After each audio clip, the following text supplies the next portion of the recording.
नमस्कार, current issue कार्यक्रममा तपाईहरुलाई हार्दिक स्वागत छ। म अनिल कुमार खाती। आज हामी हेटौडा अस्पताललाई मदन भण्डारी स्वास्थ्य विज्ञान प्रतिष्ठानबाट अलग राख्न माग गर्दै सञ्चालन भइरहेको हेटौडा अस्पताल बचाउ तथा सुधार अभियानले के काम गरिरहेको छ, बागमती प्रदेश सरकारबाट पास गरिएको ऐनमा हेटौडा अस्पतालसँग जोडिएको विषयहरू सबै खारेज गरिनुपर्ने माग, राजनीतिक दलहरूले गरेको व्यवहार, स्थानीय सांसदहरूले यो विषयमा चासो र आवाज नउठाउनुको कारण र हेटौडा अस्पतालमा भएका अनियमितता विथितिका बारेमा कुराकानी गर्नेछौँ।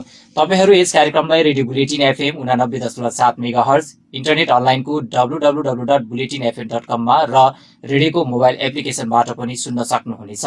हामीसँग आज हेटौडा अस्पताल बचाउ तथा सुधार अभियानका सामाजिक अभियन्ता विशाल राज महत हुनुहुन्छ। यहाँलाई कार्यक्रममा स्वागत छ। धन्यवाद, नमस्कार। हेटौडा अस्पताल बचाउ तथा सुधार अभियान नाम दिएर अभियान चलाउनुको मुख्य उद्देश्य चाहिँ के हो? सर्वप्रथम हामीले के बुझ्नुपर्छ भने अहिले जसरी मार्केटमा भनौँ बाहिर हेटौडा अस्पताल र मदन भण्डारी स्वास्थ्य विज्ञान प्रतिष्ठानले हेटौडा अस्पताललाई सञ्चालन गरिसकेपछि जुन खालको एउटा बाहिर तरङ्ग छ र आम मानिसहरूले हामीले चलाएको यो अभियानलाई हेटौडा अस्पताल बचाउ तथा सुधार सङ्घर्षको जुन यो अभियान छ, यो अभियानलाई केही व्यक्तिहरूले भनौँ या अब जो चाहिँ राष्ट्र यो मदन भण्डारी स्वास्थ्य विज्ञान प्रतिष्ठानको चाहिँ वकालत गरेर हिँड्नेहरू, उहाँहरूले चाहिँ एक खालको चाहिँ आम जनतामा चाहिँ एउटा भ्रम के छ भने हेटौडा अस्पताल हिजो एउटा रिफर सेन्टर थियो, आज चाहिँ राम्रो भएको छ र त्यो कारणले गर्दा रिफर सेन्टरतिर लाने तयारी हो भन्ने एक खालको त्यसरी जनमानसमा चाहिँ त्यो खालको एक खालको चाहिँ मनोभाव उहाँहरूले प्रस्तुत गरिरहनु भएको छ। वास्तवमा त्यो विषय, यो विषय फरक विषय हो। यो विषय आम जनतासँग जोडिएको विषय हो। यसले भोलि भविष्यमा आम जनतालाई ठुलो असर गर्ने सम्भावना देखेको कारणले गर्दाखेरि हामीले यो अभियान चलाएका हौँ। पहिलो कुरो त हेटौडा अस्पताल भनेको एउटा सरकारी अस्पताल, सरकारको बजेटबाट चलेको पूर्ण रूपमा सरकारी अस्पताल हो। त्यो कारणले गर्दा एउटा सरकारी अस्पतालको संरचना, त्यसका सबै चिजहरू चाहिँ कुनै एउटा चाहिँ संस्थाले लिएर जाने भन्ने कुरो त्यो मान्ने हुने कुरो होइन र त्यो कतै नभएको कुरो मैले देखेको छु। यहीँ पनि हेटौडामै पनि तपाईँले हेर्न सक्नुहुन्छ, हेटौडा 10 स्थित भुडेनदेवी मन्दिर छ। मन्दिरको प्राङ्गणमा धेरै वर्ष अगाडि स्कुल अहिले सञ्चालन भइरहेको छ। त्यही स्कुललाई पनि आज त्यो स्कुल मन्दिरकै नाममा छ र त्यो स्कुलले त्यो मन्दिर व्यवस्थापनले चाहेर, नेपाल सरकारको क्याबिनेटले चाहेर पनि त्यो दिन सकिरहेको त्यो अवस्था छैन। त्यस्ता उदाहरणहरू यहीँ हेटौडामै धेरै छन्। यहीँ हेर्न सक्नुहुन्छ, यही 5 नम्बर वडामा रहेको चाहिँ क्याम्पा रङ्गशाला, त्यो रङ्गशाला माछापुच्छ्रे के अरे माछाप्रेनको चाहिँ जग्गा हो नि त, माछाप्रेनको नाम अहिले पनि जग्गा छ। तर त्यो कुनै एउटा व्यक्तिलाई, कुनै क्लबलाई दिन सक्ने अवस्था त छैन। त्यो कारणले गर्दाखेरि यो एउटा सरकारी चिज त्यसरी चाहिँ ऐनै बनाएर, प्रदेशले जुन ऐनै बनाएर चाहिँ व्यक्ति सरह त्यो चल अचल सम्पत्ति चाहिँ बेचबिखन गर्न पाउने भन्ने जुन एउटा ऐन तयार गरेको छ, त्यो ऐनले चाहिँ मलाई लाग्छ यो सरकारी अस्पतालको संरचना, सरकारी भवनहरू चाहिँ हडप्ने एउटा संस्थाले, एउटा अमुक संस्थाले चाहिँ गर्न मिल्दैन भन्ने हाम्रो राय। र अर्कोतर्फ हेर्नुहुन्छ भने नेपालको संविधानले मौलिक हकहरू दिएका छन्। मौलिक हक अन्तर्गत पनि स्वास्थ्य सम्बन्धी हक छ। त्यो हकले के भन्छ भने कुनै पनि नागरिकले निःशुल्क रूपमा आधारभूत स्वास्थ्य चाहिँ सेवा पाउनुपर्छ र विपन्न परिवार अथवा आम जनताले चाहिँ सुलभ तरिकाले चाहिँ सेवाहरू पाउनुपर्छ भन्छ। तर त्यो सरकारी अस्पताल कुनै संस्थाको नाममा गइसकेपछि त ती सेवाहरूबाट वञ्चित हुने अवस्था हुन्छ र नेपाल सरकारले चलाएका विभिन्न निःशुल्क अभियानहरू, स्वास्थ्यका अभियानहरू, खोपका अभियान, यी सबै कुराहरूबाट चाहिँ आम जनताहरू विमुख हुन सक्ने प्रबल सम्भावना छ र एउटा संस्थाले भोलि त्यो सबै कुराहरू दिइरहनु पर्छ भन्ने बाध्य हुने अवस्था हुँदैन। हुन त अहिले पनि हेटौडा अस्पतालले सुत्केरीलाई दिने न्यानो कपडा लगायत विषय कुराहरू प्रोभाइड गरिरहेको छ अहिले। तर भोलि त्यो गर्नै पर्छ भने उनीहरू बाध्य हुँदैन, किनभने उनीहरू नेपाल सरकारको निर्णयबाट चल्नुपर्ने हुँदैन। उनीहरूको आफ्नै ऐन छ, त्यसपछि उनीहरूले आफ्नै कार्यविधि बनाउँछन्। त्यो कारणले गर्दाखेरि यसले चाहिँ भोलि ठुलो गम्भीर चाहिँ असर गर्छ भन्ने हाम्रो ठमाइ हो। हेटौडा अस्पताललाई चाहिँ कसरी बुझ्नु भएको छ? हेटौडा अस्पताल एउटा गरिमामय एउटा इतिहास बोकेको अस्पताल हो। 60 वर्षभन्दा अगाडिदेखि नै चाहिँ यसको एउटा इतिहास छ। विभिन्न अवराह पार गर्दै एउटा सानो चाहिँबाट सञ्चालन गर्दै एउटा अस्पताल अहिले यहाँसम्म आएको छ। त्यो कारणले गर्दा यसको एउटा इतिहास छ। त्यो इतिहासलाई मेटेर कुनै एउटा अमुक एउटा संस्थाले लिनुपर्ने त्यस्तो कुनै आवश्यक देखिँदैन। किनभने त्यो संस्थाले लिएर चाहिँ धेरै परिवर्तन हुने त्यस्तो हो भने त ठिकै होला, होइन भने त त्यस्तो कुनै खासै त्यसले त्यो लिएर चाहिँ असर गर्ने होइन। यो चाहिँ हेटौँडा अस्पतालको चाहिँ एउटा इतिहास मेटिने काम भएको छ, यो कदापि हुनुहुन्न। बागमती प्रदेश सरकारले ऐन जारी गरी मदन भण्डारी स्वास्थ्य विज्ञान प्रतिष्ठानलाई हेटौँडा अस्पतालमा जोड्नुको कारण के जस्तो लाग्छ तपाईँलाई? यो विषय वास्तवमै भन्नुपर्दा यो विषय एउटा राजनीतिकरणै हो भन्ने मलाई लाग्छ। हेटौँडा अस्पताल एउटा सरकारी अस्पताल स्वायत्त रूपमा चलिरहँदाखेरि सबै आम जनताको अस्पताल हुन्थ्यो भने अहिले एउटा कुनै एउटा चाहिँ प्रतिष्ठानले लिइरहँदाखेरि कुनै एउटा अमुक दलका चाहिँ नेताका नामबाट जुन अस्पतालले सञ्चालन भइरहेको छ, यसबाट एउटा राजनीतिक दलले एउटा गर्ने, आम जनता माझ पुग्ने, भोटलाई चाहिँ आफ्नो क्यास गर्ने, यी सबै कुराहरू यसमा जोडिएको छ।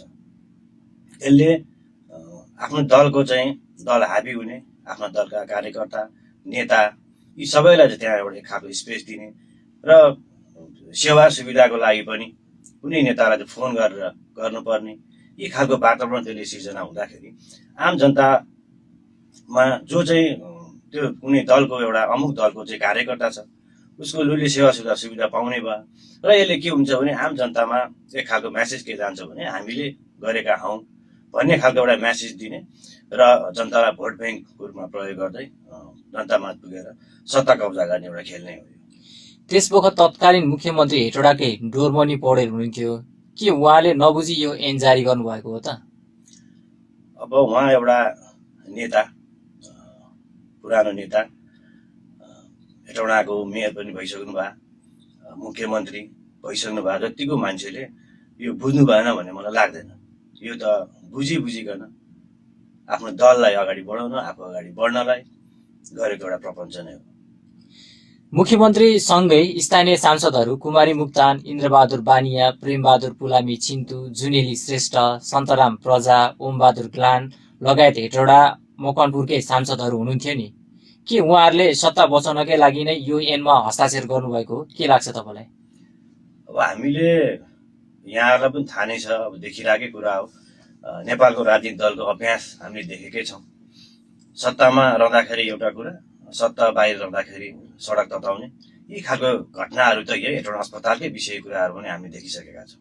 हिजो पनि नेपाली काङ्ग्रेस सत्तामा नरहँदा बाहिर रहँदाखेरिको राजनीतिक दलले सपोर्ट गरेको जस्तो उहाँहरूले लिड गरेको देखिएको थियो।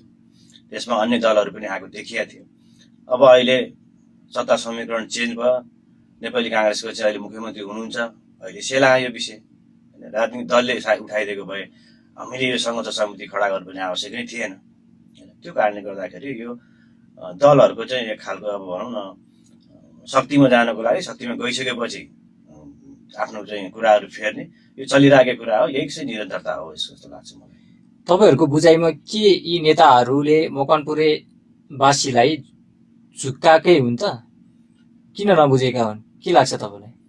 मैले अघि पनि भने यो के छ भने राजनीतिक दलमा लागेका नेता, मान्य भइसकेका मन्त्री भइसकेकाहरूले अमुक आफ्नो दलको लागि मात्र नभइकन सम्पूर्ण समाजको लागि, यहाँका जनताको लागि सोचेर अगाडि बढ्नुपर्ने हो, तर त्यस्तो भइरहेको छैन। किनभने अब हामीले देख्न सक्छौँ हेटौडा अस्पताल अहिले अस्तव्यस्त अवस्थामा छ। त्यहाँ विभिन्न अनियमितताहरू छ। थोरै उदाहरण जस्तो त्यहाँ भर्ना प्रक्रिया तपाईँको लिखित मौखिक भन्ने कुराहरू हुन्छ।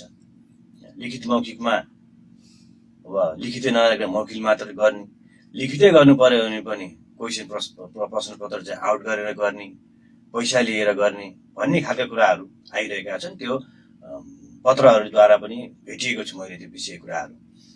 यसरी आइरहँदाखेरि उहाँहरू यदि आम जनताप्रति संवेदनशील हुनुहुन्थ्यो भने त्यसरी चाहिँ कुनै पनि कर्मचारी त्यहाँ भर्ना गरिरहँदाखेरि मौखिक रूपमा दिने क्वेसन पत्र चाहिँ आउट गरेर चाहिँ पास भएर आएका ती स्वास्थ्य कर्मीहरूले के त्यहाँ चाहिँ राम्रोसँग सेवा सुविधा दिन सक्छन् त? राम्रोसँग चाहिँ सेवा दिन सक्छन्, बिरामीले राम्रोसँग हेर्न सक्छन् त? पक्कै पनि सक्दैनन्। अनि भोलि उहाँहरूले हेर्नुभएका कुनै पनि चाहिँ त्यहाँ आएका पेसेन्टहरूमा चाहिँ कुनै दुर्घटना हुन गयो, त्यसको जिम्मेवारी कसले लिने त? त्यो जिम्मेवारी त उहाँहरूले लिनु पर्ला नि त।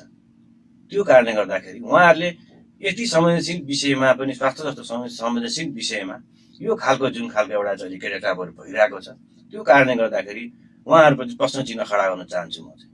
यदि उहाँहरू नेता हो, माननीय भएर बस्नु भएको छ, मन्त्री भएर बस्नु भएको छ भने उहाँहरूले आम जनताको विषयमा सोच्नुपर्छ। यो गलत भइरहेको छ।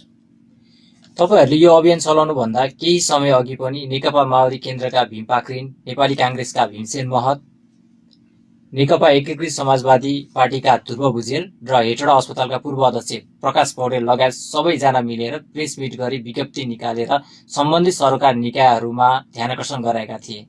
त्यसलाई कसरी बुझ्नु भएको छ र ती राजनीतिक दलहरूले अहिले यो अभियानमा साथ दिएका छन् कि छैनन्?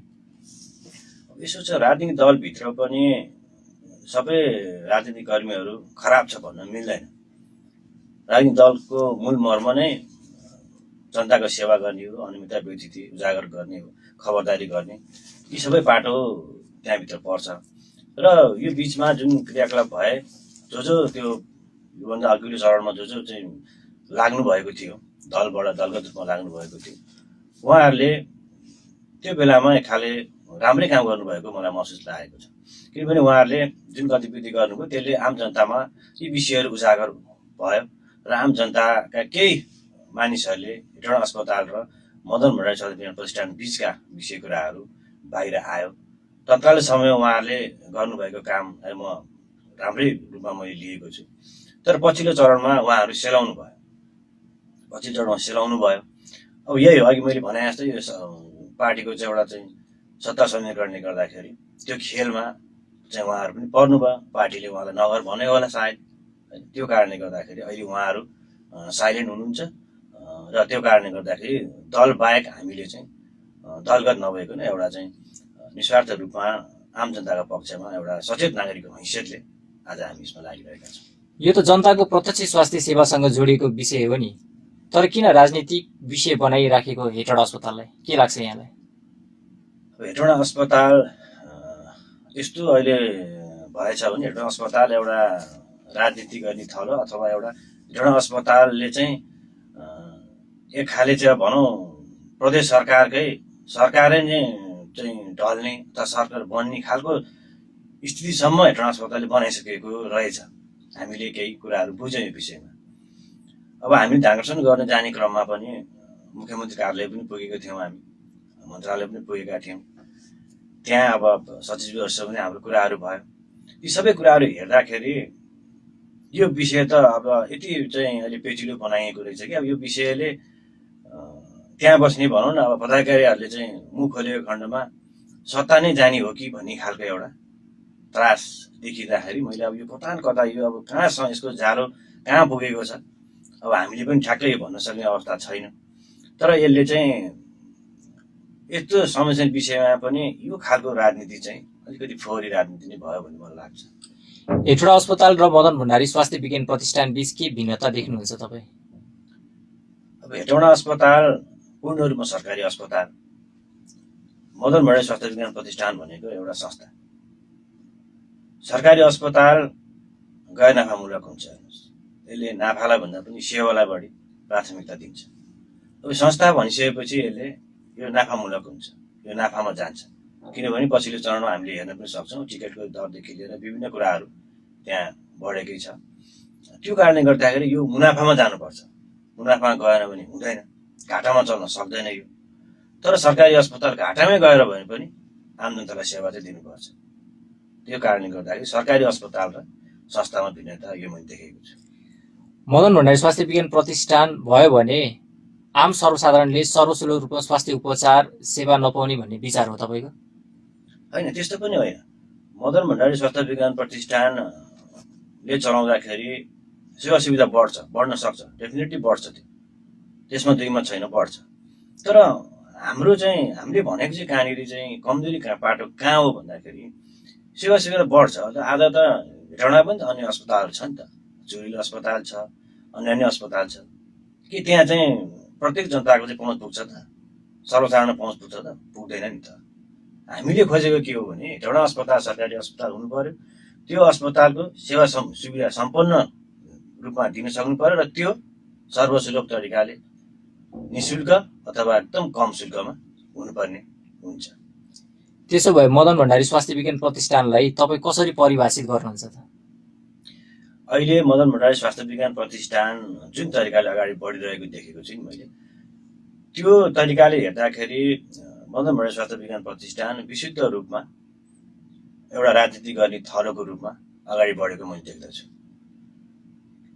किनभने एउटा प्रतिष्ठानले यदि साँच्चै नै गर्ने हो भने प्रतिष्ठानले चाहिँ आँट गर्न सक्नु पर्थ्यो। एउटा अस्पताललाई चाहिँ एडप्ट गरेर एउटा अस्पताललाई चाहिँ आफ्नो मातहतमा राखेर गर्नुभन्दा पनि उसले चाहिँ आफ्नै एउटा चाहिँ अस्पताल खोल्न सक्नु पर्थ्यो। यदि त्यसो हुँदो हो त उहाँहरूले साँच्चै नै चाहिँ आम जनताको लागि काम गर्न लागेको हो भने देखिन्थ्यो क्या। भइरहेको अस्पताललाई चाहिँ उहाँहरूले कब्जा गरेर गर्दाखेरि अहिले त राम्रो मेसेज गएन नि त। यदि उहाँहरूले साँच्चै नै आम जनताको लागि काम गर्ने, सेवा सुविधा बढाएर चाहिँ स्वास्थ्यको पहुँच पुर्याउने उहाँको सोच हो भने छुट्टै एउटा खोल्नु पर्थ्यो। तर त्यसो नगरिकन एउटा अस्पताल, चलिरहेको अस्पताल, एउटा इतिहास भएको अस्पताललाई उहाँहरूले चाहिँ आफ्नो कब्जामा लिएर जुन खालको अहिले त्यहाँ कामहरू भइरहेछ, अहिले अस्तव्यस्त तरिकाले चलिरहेछ, यो गलत भयो भन्ने लाग्छ। जुन अभियान चलाइराख्नु भएको छ, यस अभियानमा चाहिँ को जोडिनु भएको छ? यो अभियानमा सचेत नागरिकहरू जो सचेत छन्, जसले जनताको लागि, समाजको लागि केही गर्नुपर्छ, जहाँ अनियमितता बेइज्जती छ त्यहाँ बोल्नुपर्छ भन्ने सोच राख्ने त्यस्ता व्यक्तिहरू हामीमा जोडिनु भएको छ। यस अभियानलाई सरकार, निकाय, राजनीतिक दलहरू, नागरिक समाजहरूले कसरी सहयोग पुर्याइराखेको छ? अहिलेसम्ममा हामीमा हाम्रो यस संघर्ष समितिमा राजनीतिक दलका साथीहरू पनि हुनुहुन्छ। केही साथीहरू राजनीतिक दलका हुनुहुन्छ, केही गैर राजनीतिक साथीहरू पनि हुनुहुन्छ। अब यद्यपि ठ्याक्कै राजनीतिक दलबाट नै चाहिँ हामीलाई सपोर्ट भन्ने त्यस्तो चाहिँ खासै देखिएको छैन। तर दलमा लागेका ती साथीहरू आउँदाखेरि पनि कतै न कता दलका केही त्यस्ता व्यक्तिहरूबाट जसले चाहिँ जो चाहिँ यो विषयलाई चाहिँ उठान गर्नुपर्छ, यस्तो विषयमा बोल्नुपर्छ भन्ने लाग्ने साथीहरू चाहिँ लागिरहनु भएको छ। यस अभियानलाई स्थानीय जनताले कसरी हेरेको छ? स्थानीय जनताले खासै भन्नुपर्दा यो विषय ठ्याक्कै के हो भन्ने कुरो चाहिँ आम जनतासँग पुगिरहेको अवस्था छैन। नपुग्नुको कारण चाहिँ विशेष गरी अब यो विषयलाई हामीले पनि पुर्याउन सकिरहेको छैनौँ। हाम्रो संघर्ष समितिले कुरो पुर्याउन सकिरहेको छैन र जसले चाहिँ मदन भण्डारी स्वास्थ्य विज्ञान प्रतिष्ठानको वकालत गर्छन् उहाँहरूले चाहिँ एक खाले अहिले हिजो रिफर सेन्टर थियो, अहिले राम्रो भएको छ भन्ने खालको एउटा चाहिँ त्यो दृष्टिकोणबाट चाहिँ आम जनतालाई बुझाइरहेको कारणले गर्दाखेरि पनि आम जनताले यो विषय बुझ्न सकिरहेको छैन। यद्यपि हामीले अब यो विषयलाई अझै बृहत रूपमा आम जनतामा पुर्याउने काम गर्नुपर्छ, हामी त्यसमा लाग्नेछौँ। हेटौडा उपमहानगरपालिका, थाहा नगरपालिका र गाउँपालिका स्थानीय सरकारसँग यस विषयमा समन्वय र सहकार्य गर्नुभएको छ कि छैन? हामीले ठ्याक्कै यो विषयमा चाहिँ हेटौडा नगरपालिका लगायत गाउँपालिकाहरूसँग हामीले त्यस्तो समन्वय गरेको अवस्था छैन। हामीले समुदाय निकायहरू जहाँ जाँदा प्रभाव पर्ने हो, विशेष गरी मन्त्रालय, मुख्यमन्त्री कार्यालय जस्ता ठाउँमा चाहिँ हामी पुग्यौँ। तर स्थानीय सरकार, हेटौडा नगरपालिका लगायत अन्य गाउँपालिकाहरूले त्यस्तो खास चासो पनि अब देखिएन। किनभने अब विशेष गरी म त हेटौडा नगरपालिकाले चासो दिनुपर्छ जस्तो लाग्छ, किनभने उहाँहरूकै क्षेत्रभित्र पर्ने कुरो हो, यो के भइरहेछ भनेर हेर्नु त पर्ने हो। तर खासै उहाँहरू पनि त्यस्तो कुरो आएको छैन। किनकि यो त प्रत्यक्ष जनतासँग जोडिन्छ, स्थानीय सरकारको चासोको विषय त हो नि। एकदम त्यो त हो नि, स्थानीय सरकारको चासोको विषय हो र स्थानीय सरकारले चासो बनाउनै पर्थ्यो यो विषय होइन। हेटौडा नगरपालिकाभित्र गइसकेपछि एउटा अभिभावकको रूपमा त्यहाँ ठिक छ अन्य कुराहरू, यिनका विषय कुराहरू हेटौडा नगरपालिकाको मातहतभन्दा माथिल्लो कुरो होला, तर यसको सेवा सुविधा विषय, त्यहाँ भएका अनियमितताका विषयका कुराहरू, ती विषयका कुराहरू मोनिटरिङ गर्नुपर्ने चाहिँ हेटौडा नगरपालिकाले गर्नुपर्ने, त्यो गरिरहेको अवस्था छैन। स्थानीय सरकारलाई पनि त सेवा सुविधा सम्पन्न अस्पतालको आवश्यकता त पर्दछ नि, जुन अहिले हेटौडा अस्पताल जिल्लामा छ भने चाहिँ तपाईँहरूले स्थानीय सरकारसँग पनि सहकार्य गर्दाखेरि अझ राम्रो हुन्थ्यो कि? यसपछि तपाईँको विचार के छ? यो बाटोमा अब हामीले समितिमा सल्लाह चाहिँ भएको छ। अब हामीले ठ्याक्कै यो विषयमा स्थानीय सरकारसँग हामी पुगिसकेको छैनौँ। यद्यपि अब यो विषय यही नै भइरहेको विषय र विभिन्न समाचार माध्यममा आइरहेको विषय भएको हुनाले हेटौँडा उपत्यकाले यो विषय बुझेको होला अथवा जहाँसम्म सुनेको चाहिँ होला। तर के हो भनेर हामीलाई उहाँहरूले भन्नु पनि भएको छैन र उहाँहरूले चासो दिएर गरे जस्तो नि लाग्दैन। तर अब हामी एक चरण स्थानीय सरकारसँग पनि पुग्छौँ। यस अभियानलाई राजनीतिक दलहरूले पनि एकीबद्धता जनाएका थिए, तर खासै चासो नदेखाएको जस्तो देखिन्छ नि, किन होला? यो राजनीतिक दलले नै उठाउनु पर्ने विषय हो वास्तवमा। किन राजनीतिक दलको एउटा पहुँच पनि पुग्ने, राजनीतिक दलले चाह्यो भने यो हुने पनि कुरो हो। किनभने संसदले गर्ने विषय, प्रदेश सरकारले चाहिँ एउटा ऐन बनाएको विषय कुराहरू हो। भनेपछि हरेक राजनीतिक दलको चाहिँ मान्यहरूले साइन गरेका कुरो उहाँहरूले नै विरोध गर्नुभयो र अथवा उहाँहरूलेबाट नै यो चाहिँ एउटा पार लाग्ने विषय कुरो थियो। तर राजनीतिक दलहरूले त्यसो भइरहेको छैन। हामीले घचघचायौँ, हामीले प्रत्येक मान्यहरूलाई पनि यो विषय जानकारी गराएको छौँ, ध्यान आकर्षण गराएको छौँ। यो यस्तो भएको छ है हो र भन्ने खालको उहाँहरूको जवाफ आउँछ, हामी हेर्छौँ भन्ने जवाफ आउँछ। उहाँहरू सबै यो विषयमा जानकार हुनुहुन्छ, तर अब भइरहेको छैन। भनिसकेपछि राजनीतिक दलको यही हो, शक्ति समीकरण शक्तिको लागि उहाँहरू बाहिर रहँदाखेरि एक खालको चाहिँ गतिविधि हुन्छ, एक खालको कुरा हुन्छ र सरकारमा गइसकेपछि उहाँहरूको चाहिँ त्यो सबै कुरो परिवर्तन हुने खालको एउटा जुन समस्या एउटा ग्रसित छ नि नेपाल, अहिले नेपालको एउटा राजनीति, त्यसकै प्रतिफल हो।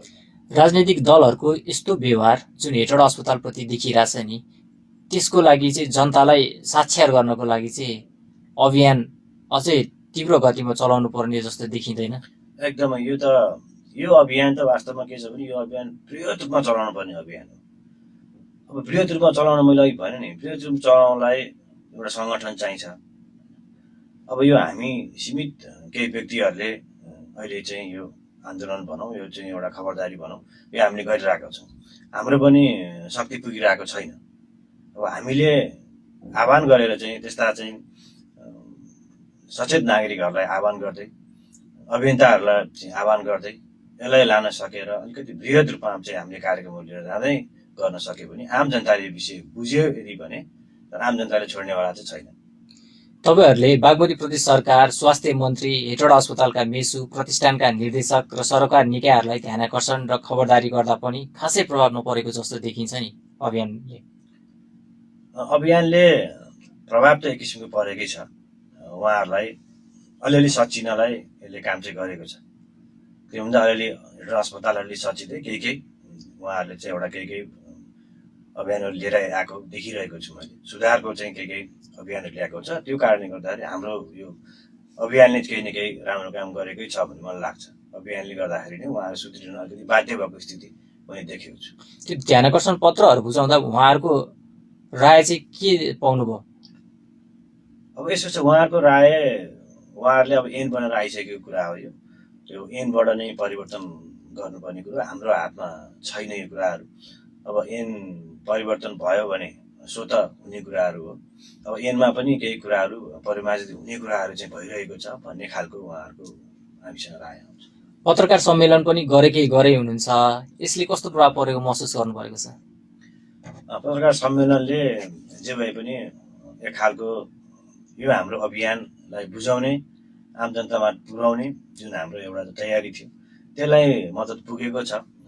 पत्रकारज्यूहरूले पनि त्यसलाई सूचनालाई संरक्षण गरिदिनु भएको कारणले गर्दाखेरि यो जिल्ला तहको ठाउँ ठाउँमा पुगेको छ भन्ने मलाई लाग्छ। किनभने हामीले गरेको अभियानमा अहिले केही साथीहरू जोडिनु भएको छ। यो कारणले गर्दाखेरि हेटौडा अस्पतालमा भएका समस्याका विषय कुराहरू हामीलाई लगभग दिनमा एउटा फोन चाहिँ अहिले आउँछ। समस्या यसो भयो, यहाँ यसो गरिदिनु पर्यो, भनिदिनु पर्यो भन्ने एउटा त्यो आउने कारणले गर्दाखेरि आम जनतामा हाम्रो यो सङ्गठन समिति पुगेको छ जस्तो मलाई लाग्दछ। यो अभियानको मुख्य उद्देश्य हेटौडा अस्पताल र मदन भण्डारी स्वास्थ्य विज्ञान प्रतिष्ठान अलग गराउनु मात्र हो कि अरू पनि छन्? यो एउटा विषय अलिक पेचिलो विषय यहाँले उठाइदिनु भयो, बुझाउन पर्ने कुरो थियो यो। के भने हेटौडा हामीलाई अहिले आरोप चाहिँ के लाग्छ भनेदेखि एक पक्षले भनौँ न, जो चाहिँ मदन भण्डारी स्वास्थ्य विज्ञान प्रतिष्ठानको पक्षमा बोल्नुहुन्छ, उहाँहरूले चाहिँ आरोप लगाउने विषय थियो। अब यसलाई जित्न पर्छ भन्ने मलाई लाग्छ।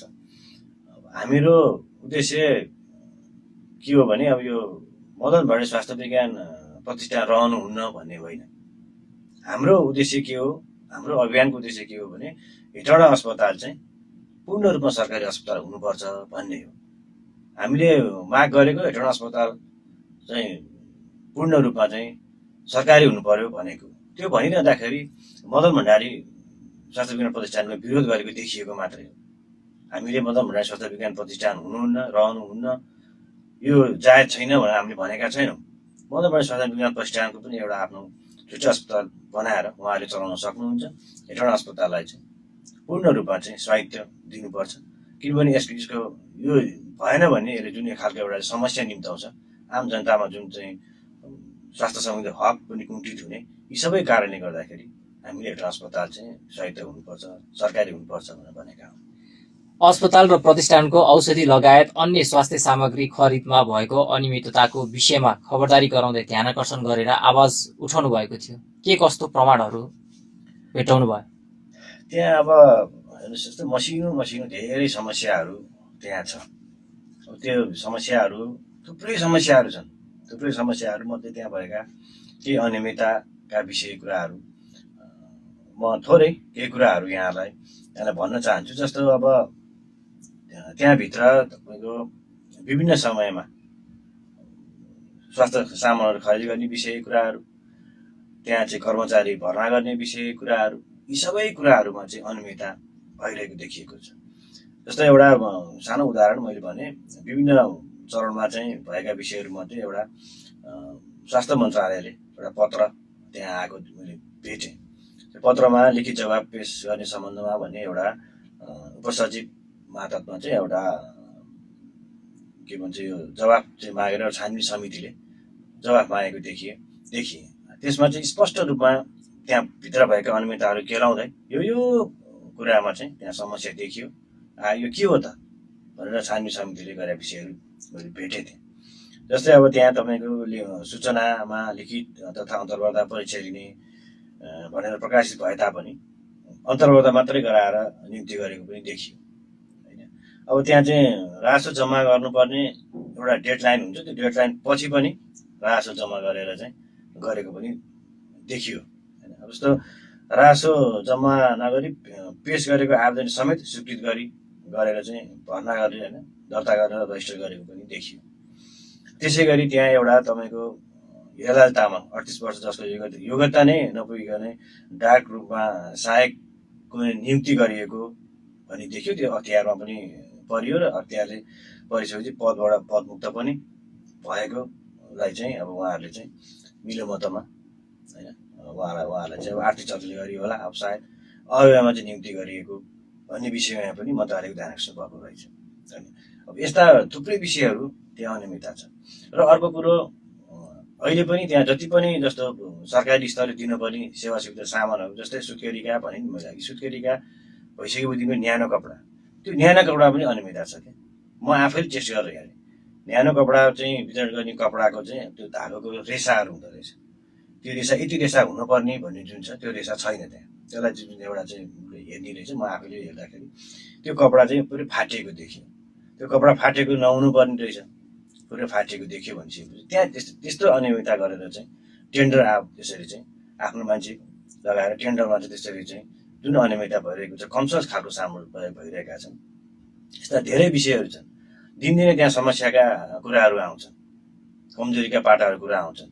अनि हामीले गएर त्यहाँ चाहिँ यो के हो भनिरहँदाखेरि त्यहाँका कर्मचारीहरू अब अलिकति नसुन्या जस्तो हुन्छ। त्यो कारण के रहेछ भन्दाखेरि चाहिँ उहाँहरू शक्ति र सत्ताबाट आउनु भएको रहेछ। भर्ना चाहिँ अब त्यसरी नै गरिरहेको छ, करारमा हो, कसैको चाहिँ फोनबाट, कसैको चाहिँ उबाट उहाँहरू आउनुभएको छ, उहाँहरूले कुरा सुन्नुहुन्न। अनि त्यहाँ जुन अहिले चाहिँ टसल छ मदन भण्डारी स्वास्थ्य विज्ञान प्रतिष्ठान र हेटौडा अस्पताल सरकारी कर्मचारी बिचको चाहिँ जुन त्यो द्वन्द्वले गर्दाखेरि एकले अर्का कसले भने कसले टेर्ने, त्यो अवस्थाको कारणले गर्दाखेरि हेटौडा अस्पताल अस्तव्यस्त नै छ। भर्खरै अस्ति पनि एउटा न्युज आयो, यहाँले हेर्नु भयो, अब ल्याबको रिपोर्टमा अब युरिन टेस्टै नभइकन ल्याब रिपोर्ट आयो भन्ने जुन कुराहरू छन्, त्यस्ता विषयहरू कुराहरू एकदम मसिना साना समस्याहरू छन् त्यहाँ। त्यसलाई सुधार गर्दै लानुपर्ने आवश्यक छ। जस्तै तपाईँहरूले सूचना पनि माग्नु भएको थियो, तर अस्पतालले पारदर्शी ढङ्गबाट पुष्ट सूचना पनि प्रदान गरेन। यसलाई चाहिँ कसरी हेर्नु भएको छ तपाईँले? त्यो चाहिँ त्यही त मैले भने यो के रहेछ भनेदेखि त्यहाँभित्रका कर्मचारीहरूमा एक खालको दम्म मैले भेटेँ। हामीले सूचना माग गऱ्यौँ, सूचना कोड गरेरै हामीले चाहिँ यो विषयमा हाम्रो सूचना चाहियो भनेर भन्दाखेरि हामी तपाईँहरूलाई सूचना दिँदैनौँ भन्ने खालकै अभिव्यक्ति आयो। सूचना त आयो तर गोलमटोल तरिकाले आयो। हामीले यो भएन, हामीले मागेको सूचना चाहिँ हामीलाई सूचना हक अनुसार दिनुपर्छ भन्दाखेरि उहाँहरूले दिनु भएन। नदिइसकेपछि अब त्यही त हो नि, अब हामीले त प्रयास गर्ने हो र हामीले त जाँदा नियमसँग जाने हो, तर हामी त्यसरी जाँदाखेरि उहाँहरूले सूचना दिनु भएन। नदिइसकेपछि अब उहाँहरू चाहिँ एउटा जुन नियुक्ति हुनुभएको सबै कुराहरू चाहिँ एउटा राजनीतिक एउटा पहुँचको आधारमा माथि उहाँहरूको चाहिँ अब राजनीतिक संरक्षणको कारणले गर्दाखेरि उहाँहरूमा चाहिँ एउटा दम्म देखियो। त्यो कारणले गर्दाखेरि उहाँहरूले सूचना हामीलाई चाहिँ हामीले मागेको सूचनाहरू हामीलाई दिनु भएन। सूचनाको हक अधिकार त छ नि, जनताले माग्दाखेरि त दिनुपर्छ नि। सूचना तपाईँले त्यो अधिकार प्रयोग गरेर कानुनी उपचार माग्नु भएको भए पनि बेस हुन्थ्यो कि? त्यो यस्तो भयो, त्यहाँ हामी सूचना माग गरिरहँदाखेरि उहाँहरूले दिने भन्नुभयो, पटक दिने भन्नुभयो। मैले पटक फलो पनि गरेँ। फलोअप गरिँदाखेरि सूचना जुन हामीले मागिसकेपछि नदिनेको एउटा डेट हुँदो रहेछ। त्यो डेटभित्रमा भनौँ न हामीले सम्बन्धित ठाउँमा गएर चाहिँ उजुरी गर्न नि पाउनु पर्ने रहेछ। त्यो नियम त थियो।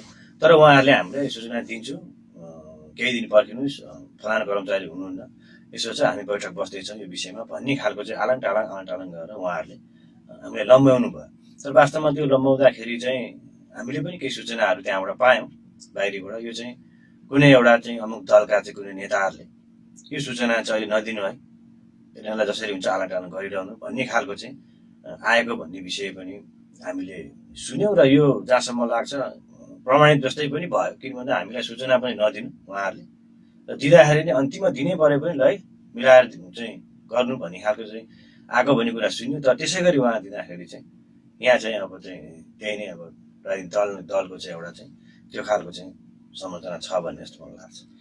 राजनीतिक दलहरूको भर्ती केन्द्रको रूपमा पनि मदन भण्डारी स्वास्थ्य विज्ञान प्रतिष्ठानलाई आरोप पनि लागिरहेको छ नि, यसमा चाहिँ तपाईँको धारणा के छ? त्यो त देखियो नि त, भर्ती केन्द्र भयो पनि देखियो नि। जस्तो मैले अघि नै भने, यहाँ जुन मन्त्रालयले उहाँहरूलाई चाहिँ सोधेको छानबिनको विषय कुराहरू मै प्रष्ट देखियो नि त। अब लिखित मौखिक इक्जाम जाँच भन्ने परीक्षाको चाहिँ प्रश्नपत्र नै आउट गर्ने, अनि लिखित नगरिकन मौखिक मात्रै दिएर गर्ने, अनि त्यो चाहिँ प्रश्नपत्र बनाउँदाखेरि बसेर चाहिँ समिति बसेर बनाउनु पर्ने होला, त्यो पनि नगर्ने, गोप्य रूपमा आफैले चाहिँ आफ्नै तरिकाले चाहिँ बनाएर दिने। यो त सबै त्यो त भर्ती केन्द्र न हो। यो त कुनै दलका नेताका आफ्ना मान्छे होइन, आसेपासे को राख्नुपर्ने हो, उनीहरूका अनुकूलताका मान्छेहरू राख्नको लागि नै त यो प्रावधान हो नि त। यसरी गरेको छ भनेपछि त प्रमाणितै हो नि त, यो त भर्ती केन्द्रले गरेछ। त्यो कारणले गर्दाखेरि अब समस्या, त्यही कारणले गर्दा समस्या भइरहेछ अस्पताल। मनलाग्दी तवरबाट मापदण्ड विपरीत कर्मचारीहरू भर्नादेखि दक्ष जनशक्ति भन्दा पनि राजनीतिक दलबाट कर्मचारी भर्नासम्मको गतिविधि हुँदा पनि सरकार निकायहरू मौन हुनुको कारण चाहिँ के होला जस्तो लाग्छ तपाईँलाई? अब यो यही त हो नि, अब हरेक राजनीतिक दल सरकारमा जानु पर्यो, सरकारमा गइसकेपछि त्यहाँका सेवा सुविधा लिनु पर्यो, सेवा सुविधा लिने आफ्ना चाहिँ कार्यकर्ता आफ्ना पार्टीका साथीहरूको झोला भर्ने, ती बाहेक अरू गतिविधिमा त देखिएन नि त। आम जनताको विषयमा उहाँहरूलाई चासो भएको भए यो खालको गतिविधि, यो हदसम्म गतिविधि त पक्कै पनि हुँदैन थियो होला नि त। सबै दलहरूलाई थाहा छ यो विषय कुराहरू भन्दा पनि अब उहाँहरूले चाहिँ यसरी हामीले आवाज उठाइरहँदाखेरि पनि, यसरी यो चाहिँ यो विषय यसो है भनेर भनिरहँदाखेरि पनि उहाँहरूले चाहिँ कुनै पनि यसमा चाहिँ एक्सन नलिने भनिसकेपछि अब राजनीति वास्तवमा भन्नुपर्दा राजनीतिमा जुन खालको चाहिँ अहिले वितृष्णा जागिरहेको छ नि, यस्तै गतिविधिले गर्दा पनि हो। यो कारणले गर्दाखेरि उहाँहरू विशुद्ध रूपमा पार्टी बनाउने, आफू बन्ने र आफ्नो कार्यकर्तालाई बनाउने बाहेक आम जनताको विषयमा उहाँलाई चासो छ जस्तो मलाई लाग्दैन। अख्तियार अनुसन्धान कार्यालयबाट पनि कारबाही गर भनेर पत्र पठाउँदाखेरि पनि कर्मचारीहरूलाई कारबाही गर्न नसक्नु कारण चाहिँ के जस्तो लाग्छ? किनकि यहाँले पनि प्रेस मिटमा उजागर गर्नुभएको थियो, त्यो विषयलाई पनि जोड्नुहोस् न। अब यो के छ भने भन्नै पर्दा अब राजनीतिक दलभित्रका नेताहरू अथवा मन्त्री यी सबै जसले चाहिँ जसले चाहिँ यो विषयमा चाहिँ कारवाही गर्न सक्ने हैसियत राख्छन् उहाँहरूमा एक खालको हुनपर्ने नैतिकता, राजनीतिक चरित्र, राजनीतिको मूलमन्त्रको चरित्र र नैतिकताको अभाव नै हो। त्यो नभएको कारणले गर्दाखेरि अब यो दुइटै चिज इमान्दारिता र नैतिकता नभइसकेपछि त अब यसको अर्थै भएन नि। अब उहाँहरूले जे पनि गर्न सक्नुहुन्छ भनेपछि उहाँहरूले थाहै पनि अब यो नगर्नु भनेको यही नै हो। उहाँहरूसँग जुन हुनपर्ने एउटा राजनीतिक गरिमा हुनुपर्ने, एउटा देश र जनताको लागि काम गर्छु भनेर ठाउँमा पुग्नुभएका, जनताको भोटलाई क्यास गरेर पुग्नुभएका ती व्यक्तिहरूले गर्नुपर्ने काम, आफ्नो भूमिका निभाउन पर्ने भूमिका ननिभाएको कारणले गर्दाखेरि आज यो स्थिति आइरहेको छ। अख्तियार दुरुपयोग अनुसन्धान कार्यालयको कारवाही पत्रलाई पनि अवज्ञा गर्नु त चान्सु नै त होइन नि, यसलाई चाहिँ कसरी बुझ्नुहुन्छ? यो यही त हो नि। अब यो शक्ति केन्द्र धाउने बानी, शक्ति केन्द्रले संरक्षण गरिदिने, शक्ति केन्द्रले संरक्षण गरिदिइसकेपछि त उनीहरूको मनोबल त बढिहाल्छ नि। अनि आर्थिक चलखेलका विषय कुराहरू हुन्छ, आर्थिक चलखेल गरेर जे पनि हुने रहेछ यहाँ देखियो नि त, जे पनि हुने देखियो। अब अस्पतालमा बाट चाहिँ बाहिर निस्केको मान्छे अब क्वार्टरमा बसिरहने, कारवाही नहुने। अब कारवाहीको लागि अख्तियारले कारवाही गरेका कर्मचारीहरूलाई पुनः नियुक्ति पनि दिएको प्रमाणहरू पनि देखिएको छ। यो विषय पनि देखिएको छ। यो सबै भने नि मैले अघि सबै अब आर्थिक चलखेलभित्र पर्ने राजनीतिको चाहिँ एउटा फोहोरी एउटा भनौँ न, जुन गेमै भनौँ न, राजनीतिक फोहोरी एउटा चरित्रलाई को चाहिँ बढावा हो कि यो दैनिक रूपमा यो यस्तो बढी नै रहेको छ। जुन राजनीतिमा हुनुपर्ने एउटा चाहिँ जुन चरित्र नभइकन यो दैनिक रूपमा बढिरहेको र यो सफा गर्नुपर्ने आवश्यक छ। यो समस्या, यो व्यथितिलाई अब तपाईँहरूको यो अभियानबाट चाहिँ निराकरण गर्नको लागि चाहिँ कसरी पहल कदमी र आउने दिनहरूमा चाहिँ अगाडि बढ्दै जानुहुन्छ? अब हामीले अहिलेसम्म जति सक्छौँ प्रयास गरिरहेका छौँ। अब यसलाई अझै कसरी सशक्त बनाउने, यस्ता खाले गतिविधिहरूलाई समाजबाट न्यूनीकरण गर्दै कसरी लाने भन्ने विषयमा हामी विभिन्न समयमा बस्दै सल्लाह गर्दै आइरहेका छौँ। कसरी गर्दा प्रभावकारी हुन्छ, आम जनतासँग यी विषयहरू कसरी पुर्याउने भन्ने ती योजनाहरू हामीले गरिरहेका छौँ। आगामी दिनमा केही समय पश्चात नै हामी यो हेटौँडा अस्पतालको र मदन भण्डारी स्वास्थ्य विज्ञान प्रतिष्ठान बिचका कुराहरू आम जनतासम्म पुग्नुपर्छ भन्ने उद्देश्यका साथ हामी एक हप्ते अभियान सुरु गर्दैछौँ। त्यो अभियान अन्तर्गत हाम्रो हस्ताक्षर अभियान सुरु हुन्छ। विभिन्न स्थानमा हस्ताक्षर अभियान सुरु गर्दै हामी आम जनतालाई र हामीले त्यसमा पर्चा पनि बनाउँदै आम जनतालाई यी विषय, यो मदन भण्डारी स्वास्थ्य विज्ञान प्रतिष्ठान भने के हो, हेटौँडा अस्पताल भने के हो, हेटौँडा अस्पताल स्वायत्त हुँदा, सरकारी हुँदा जनतालाई के फाइदा र मदन भण्डारी स्वास्थ्य विज्ञान प्रतिष्ठान संस्थाको मार्फत रहँदाखेरि के बेफाइदा भन्ने विषयहरूको चाहिँ आम जनतामा पुर्याउनको लागि हामी अभियान सुरु गर्दैछौँ। सरकारी कर्मचारीहरूलाई पाखा लगाउँदै मदन भण्डारी स्वास्थ्य विज्ञान प्रतिष्ठानका करारका कर्मचारीहरूबाट प्रशासन, लेखा, स्टोरहरू गैर कानुनी रूपमा सञ्चालन गर्दा पनि प्रदेश सरकार मौन देख्नुको कारण चाहिँ के जस्तो लाग्छ तपाईँलाई? अब यो बारम्बार यो विषय उठान भइरहँदाखेरि यसको एउटै पोइन्ट भनेको त्यही नै हो। राजनीतिक दलभित्र भनौँ न मान्यहरू मन्त्रीज्यूहरूमा चाहिँ जुन एक खालको चाहिँ नैतिकताको विषय कुरा, इमान्दारिताका विषय कुराहरूको अभाव नै हो। त्यो अभाव भएको कारणले गर्दाखेरि आज यो अवस्थासम्म आइरहेको छ र नागरिक स्तरबाट हामीले नै उहाँहरूलाई कचकचाउनु पर्ने, यो यसो भइरहेछ है भनेर भन्न पर्ने सम्म अवस्था सिर्जना भइरहेको छ। वीर अस्पताल र चिकित्सा विज्ञान राष्ट्रिय प्रतिष्ठान न्याम्स छुट्याउने विषयमा सहमति भएको छ नि, यसलाई कसरी बुझ्नु भएको छ? यो वास्तवमा यो विषयलाई एउटा नजिर बनाउनु पर्छ जस्तो मलाई लाग्छ। यो त उहाँले कम्तीमा यो विषयमा जसले वकालत गर्नु उहाँले बुझ्नु भएछ जस्तो मलाई लाग्छ। किनभने त्यहाँ भनिएको थियो नि त, सरकारी अस्पताल एउटा सरकारी अस्पताल आवश्यक पर्छ भन्ने कुरोमै जोड दिएर अहिले त्यो छुटिएको हो। सरकारी अस्पताल हुँदाखेरि के हुँदो रहेछ, नहुँदा के हुन्छ भन्ने कुरो उहाँले बुझ्नु भएछ।